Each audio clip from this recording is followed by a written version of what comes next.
Well, a very blessed Sunday to you. I hope you're having a good morning. Hoping to see you here in church shortly as we look at that incredible question that what Jesus gives to Peter, and Peter answers correctly today in our service.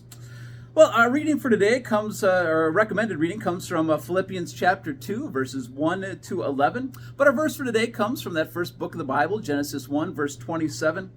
Where it says, God created man in his own image. In the image of God, he created them. Him, male and female, he created them.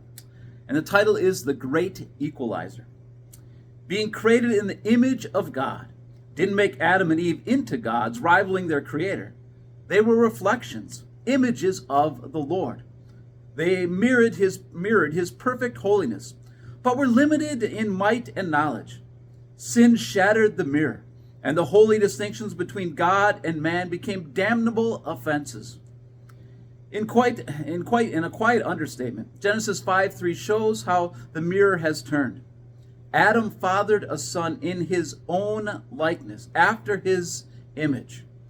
By nature, no divine image shines from us. Our old Adam, original sin, instead reflects the sinners of previous generations.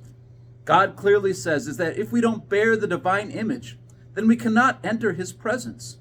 Complete perfection or utter rejection. Dare we ask? Condemned by his law, we cannot even imagine ourselves as barely good according to God's standards, let alone perfect. The solution? The God who made us in his image made his son in the likeness of men, in order to restore us to our proper image.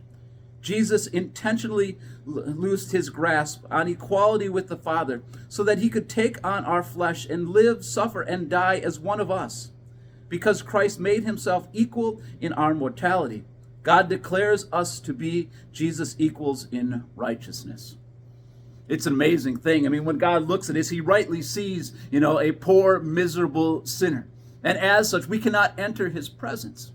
But because of Christ and his all-availing sacrifice on the cross, we are now covered with God's own righteousness. So now we are covered. So when God sees us, he doesn't see us, doesn't see that poor, miserable sinner, but rather he sees his son. So on judgment day, as we are judged according to our deeds, and we are found guilty, and the punishment should be death, God will look down, ready to punish us, but he'll see his son. And because he sees his son, the sentence will be commuted.